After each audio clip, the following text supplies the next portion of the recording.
સુરતમાં ફરી જામ્યો વરસાદી માહોલ। શહેરના અનેક વિસ્તારોમાં પાણી ભરાયા હોવાના દ્રશ્યો સામે આવ્યા છે તો અઠવા વેસુ સહિત અનેક વિસ્તારોમાં વરસાદ વરસ્યો છે। શ્યામ મંદિર વીઆઈપી રોડ પર પાણી ભરાયા હોવાના દ્રશ્યો સામે આવ્યા છે। સામાન્ય વરસાદમાં પણ પાણી ભરાવાની સમસ્યા સર્જાઈ છે। પાલિકા કમિશનરની સૂચના આપવા છતાં કોઈ નિરાકરણ નહીં તો ફરી એકવાર અઠવા વેસુ સહિત અનેક વિસ્તારોમાં વરસાદી પાણી ભરાયા હોવાના દ્રશ્યો સામે આવ્યા છે તો સુરત ફરી એકવાર પાણી થયું છે તો સામાન્ય વરસાદમાં પણ પાણી ભરાવાની સમસ્યા સર્જાઈ છે। તો સામાન્ય વરસાદમાં જ પાણી ભરાતા વાહન ચાલકોને પરેશાની સાથે જ લોકો પણ ત્રાહિમામ પુકારી ઉઠ્યા છે કારણ કે જે પ્રી મોન્સૂનની કામગીરી હતી તેના દાવા પોકળ સાબિત થઈ રહ્યા છે તો ફરી એકવાર વરસાદ વરસતા સુરતની દશા બગડી છે। અનેક વિસ્તારોમાં પાણી ભર્યા હોવાના દ્રશ્યો સામે આવ્યા છે।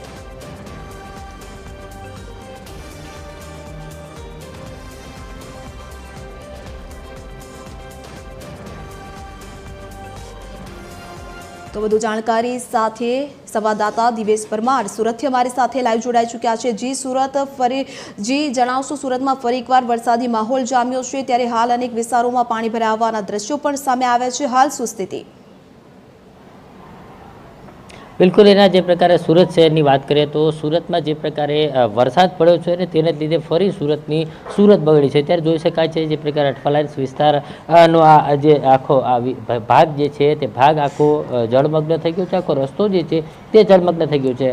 ખાસ કરીને આ વિસ્તારમાં સાયબર ક્રાઇમ પોલીસ મથક આગળ આવેલું છે, ત્યાં જવા આવવા માટે પણ લોકો પરેશાન થઈ રહ્યા છે। તો આ બીજી તરફ સુરત મહાનગરપાલિકાની જે સ્કૂલ છે તે પણ અહીંયા આવેલી છે। તે સ્કૂલમાં જે બાળકો અભ્યાસ કરવા આવે છે તે પણ અત્યારે પોતાના ઘરે જવા આવવા માટે થઈને હેરાન પરેશાન થઈ રહ્યા છે। ત્યારે મહત્વની વાત છે કે જે પ્રકારે હાલમાં આ સુરત શહેરમાં જે પ્રકારે વરસાદ પડ્યો છે તેને જ લઈને સુરતના ઉધના વિસ્તાર હોય, નવસારી રોડ હોય, વેસુ હોય સહિત જે વરાછા વિસ્તાર હોય કે અઠવાલાઇન્સ વિસ્તાર હોય, આ તમામ વિસ્તારો જે છે તેમાં પાણી ભરાયા હતા। અને જે પ્રકારે નીચાણવાળા વિસ્તારોની અંદર પાણી ભરાતાની સાથે જ સ્થાનિક જે લોકો છે તે ક્યાંય ને ક્યાંય ફરીથી હેરાન પરેશાન થયા હતા કારણ કે જે પ્રકારે સુરત મહાનગરપાલિકા કમિશનર જે છે તે જાતે મેદાને આવ્યા હતા ગત રોજ અને જે પ્રકારે અલગ અલગ વિસ્તારોની અંદર જે પાણી ભરાયા હતા તે પાણી ન ભરાવા માટે થઈને અધિકારીઓને સૂચના આપવામાં આવી હતી અને યોગ્ય નિકાલ જે છે તે ઝડપી કરવા માટે થઈને ક્યાંય ને ક્યાંય સુરત મહાનગરપાલિકાના કમિશનર જે છે તેમના અધિકારીઓનો રીતસર ક્લાસ લીધો હતો।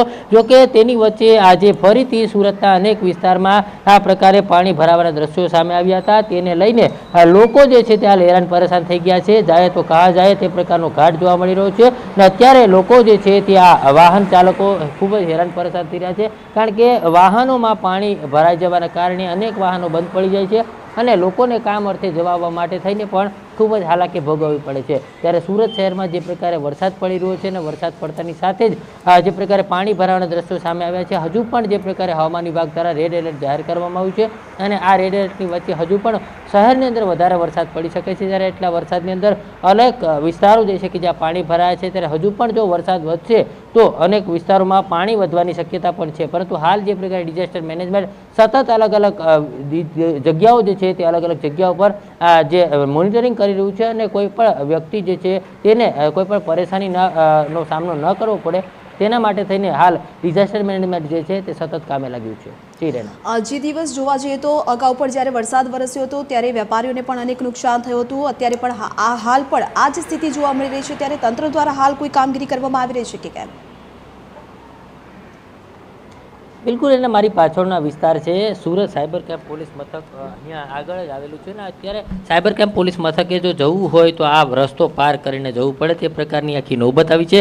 સાથે સાથે બાજુમાં જે સુરત મહાનગરપાલિકાની જે પ્રાથમિક શાળા છે તે પણ આવેલી છે, ત્યાં અનેક બાળકો છે તે અભ્યાસ કરતા હોય છે। ત્યારે આ બાળકો જે છે તેમને ઘરે આવવા જવા માટે થઈને પણ હાલ હાલાકીનો સામનો કરવો પડશે કારણ કે જે પ્રકારે આ પાણી છે તે ભરાયા છે છેલ્લા આ 9 વાગ્યા બાદના પાણી છે, હજુ પણ પાણી ઓસર્યા નથી અને અનેક વિસ્તારો જે છે ખાસ કરીને ઉધના, નવસારી, વેસુ વીઆઈપી રોડ સહિતના જે વિસ્તારો છે કે જ્યાં આટલા પાણી ભર્યા છે તેમ છતાં સુરત મહાનગરપાલિકાના તંત્રનો અધિકારી કોઈ પણ એ દેખાયો નથી। અત્યારે આ વિસ્તારમાંથી બહાર નીકળવા માટે લોકોને ખૂબ જ હેરાન પરેશાનીનો સામનો કરવો પડી રહ્યો છે કારણ કે જે પ્રકારે આ સોસાયટીની વાત કરીએ તો જે કેન્દ્રીય રાજસ્વ આવાસ જે છે કહી શકાય કે જે અધિકારીઓ રહેતા હોય છે તે અધિકારીઓ પણ અહીંયા રહે છે પરંતુ તેમને જે આ પ્રોટેક્શન વોલ બનાવી છે અને તેના કારણે આ સોસાયટીની અંદર પાણી નથી ઘૂસ્યું, પરંતુ આ સોસાયટીની બહાર તો જે પ્રકારે જોઈ શકાય છે કે આખું તળાવ ભર્યું છે, અને જો આ પ્રોટેક્શન વોલ ન હોત તો સોસાયટીની અંદર પણ પાણી ઘૂસી ચૂક્યા હોત. એટલે એકંદરે જે પ્રકારે અત્યારે જોઈ શકાય છે બાળકોને શાળાએ મૂકવા માટે થઈને વાલીઓએ કઈ રીતની હેરાનગતિનો સામનો છે તે કરવો પડી રહ્યો છે. ત્યારે સુરત મહાનગરપાલિકા સામે જે કામગીરી જે છે તેમની કામગીરી સામે લોકોનો સ્પષ્ટ રોષ જોવા મળી રહ્યો છે, કારણ કે જે પ્રકારે વારંવાર સુરતમાં અલગ અલગ વિસ્તારોમાં આ પ્રકારે પાણી ભરાય છે અને તેના જ કારણે કોઈ પણ જવાબદાર અધિકારી છે તે ઘટના સ્થળે જોવા નથી મળતો.